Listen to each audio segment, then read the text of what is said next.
بس رمضان کی سب سے بڑی تیاری کیا ہے کہ اپنے دلوں کو صاف کر لو پہلے سے، کہ جس دل میں نفرت ہو، بغض ہو، کسی کے لیے غصہ ہو، کسی کے لیے کیا کیا جذبے ہوں، دل صاف کرنا۔ ہمارے گھروں میں روزانہ جھاڑو ہوتا ہے، یہاں مدرسے میں روزانہ صفائی ہوتی کہ نہیں ہوتی؟ چونکہ دنیا کی اصل گندگی ہے تو جھاڑو ہاتھ سے نہیں چھوٹ سکتا۔ حرم شریف میں دیکھا کیسے چاروں طرف خدام پھر رہے ہوتے ہیں برش لے کر، تو دل پہ غبار ایسے آتا ہے جیسے صحن میں غبار آتا ہے، دل پہ گندگی ایسے آتی ہے جیسے صحن میں آتی ہے۔ تو ہم نے نظام بنایا ہوا ہے، لوگ مقرر ہیں، وہ روزانہ جھاڑو دیتے ہیں۔ تمہارا دل ایک آنگن ہے، ایک صحن ہے، اس میں بغض، نفرت، حسد، پتہ نہیں کیا کیا گندگیاں آئیں گی اور آتی رہیں گی۔ بچوں ایک کام کرو، جھاڑو پکڑ لو، صاف کرو۔ یا اللہ معاملہ تجھ سے کرنا ہے، لوگوں سے نہیں۔ کسی نے برا کہا، کسی نے غیبت کی، کسی نے گالی دی، کسی نے دھکا دیا، کسی نے حق مارا، کسی نے کچھ کیا، یا اللہ تیرے سپرد، میں نے اپنے دل کو سب سے صاف کیا، میں نے اپنے دل کو سب سے صاف کیا۔ یہ اتنی بڑی عبادت ہے کہ بڑے بڑے نفلوں والے، تہجد والے، حج عمرے روزے والے تمہیں نہیں پکڑ سکیں گے، چونکہ اس کا کرنے والا دنیا میں کوئی نہیں ہے۔ نفل پڑھنے والے تو بے شمار ہیں، عمرے کرنے والے بے شمار ہیں، علماء بے شمار ہیں، حاجی بے شمار ہیں، سخاوت کرنے والے بے شمار ہیں، لیکن اس ٹکڑے کو صاف کرنے والا لاکھوں میں ایک بھی نہیں ہے۔ مشکل کام ہے، آپ یہ سیکھ لیں، صاف کرو، صاف کرو، صاف کرو۔ یہ رمضان کی سب سے بڑی تیاری اور علم کو حاصل کرنے کی سب سے بڑی چابی ہے کہ اپنے دل کو کھلا کر لو۔ کوئی چیز خالی ہوگی تو کچھ آئے گا۔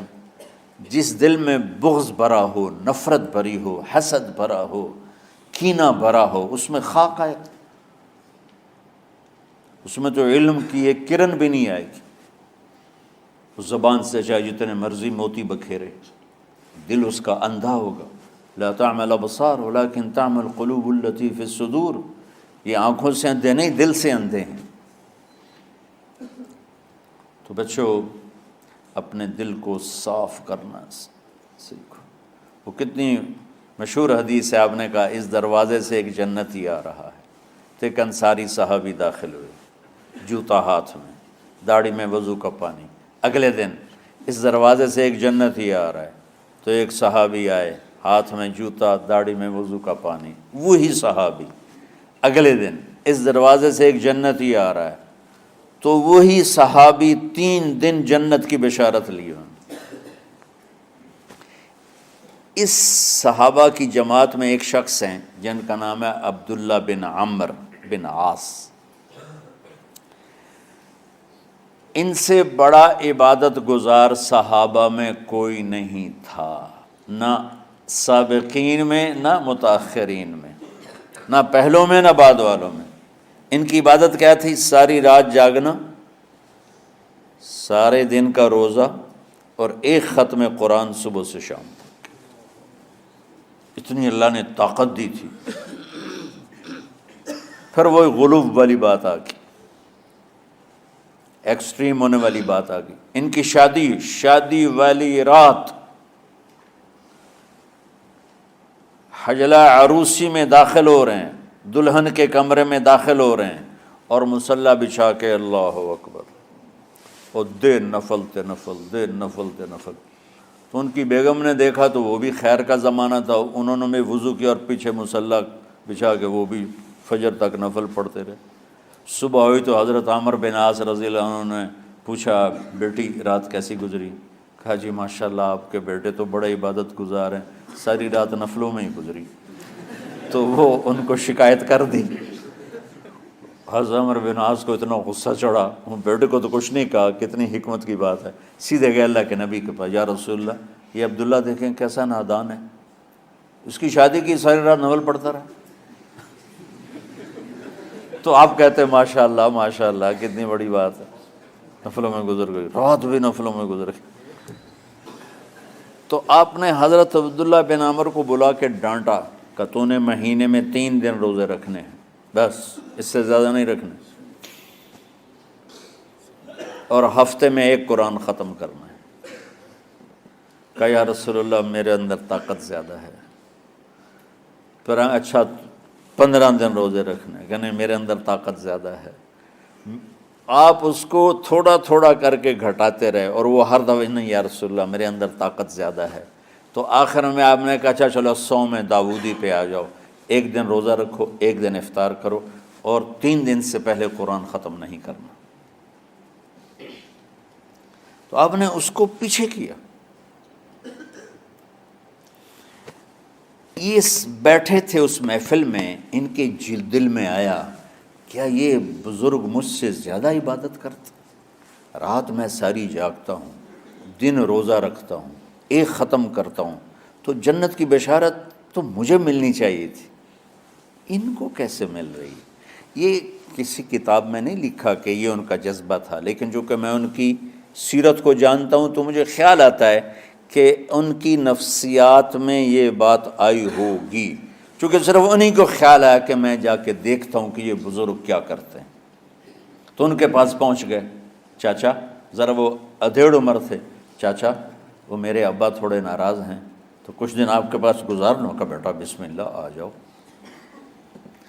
اب رات ہوتے ہی عشاء کی نماز پڑھ کے انہوں نے جلدی سے چادر اوپر لی اور یوں سراغ کر کے ان چاچے کو دیکھنے لگے ایسے کر کہ اب یہ کیا ساری رات سجدہ کرے گا، اور ساری رات روتے روتے روتے روتے مصلی گیلا ہو جائے گا، یا ساری رات رکوع کرے گا، ساری رات قیام کرے گا، ساری رات قرآن پڑھے گا، اس تصور سے یوں دیکھ رہے۔ اور وہ بزرگ صحابی تشریف لائے، سرانے پہ سر رکھا، اللہم بسمک اموت و احیا، ہو گئے۔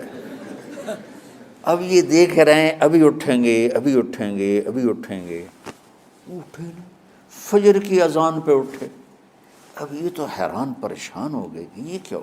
اس زمانے میں تو منافق تہجد نہیں چھوڑتے تھے ڈر کے مارے کہ پتہ نہ چل جائے ہمارے کفر کا، تو یہ چاچا جنت بھی لے گیا تو ستا بھی پیا کہ چلو کل دیکھوں گا۔ اگلی رات پھر چادر سر پہ کر کے اور یوں سوراخ کر کے لیٹے ہوئے اور دیکھ رہے۔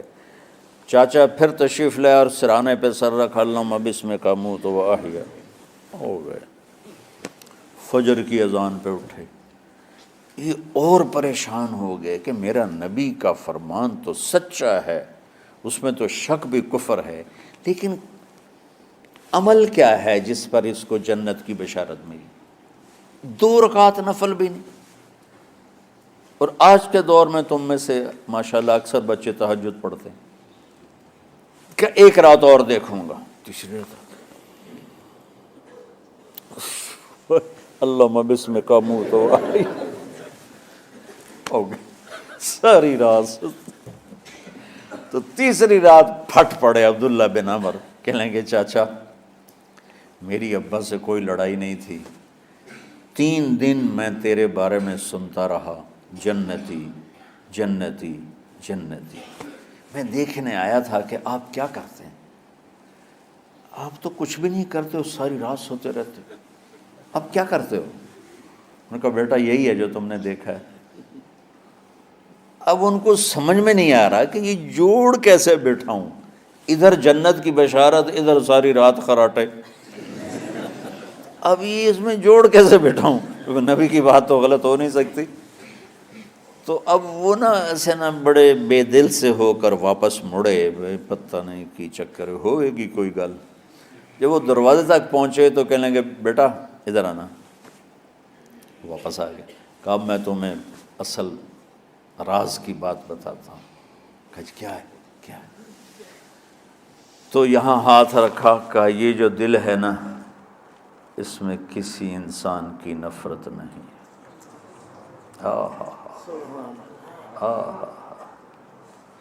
اور جب اللہ کسی کو رزق دیتا ہے، عزت دیتا ہے، مجھے کبھی حسد نہیں ہوا، مجھے خوشی ہوتی۔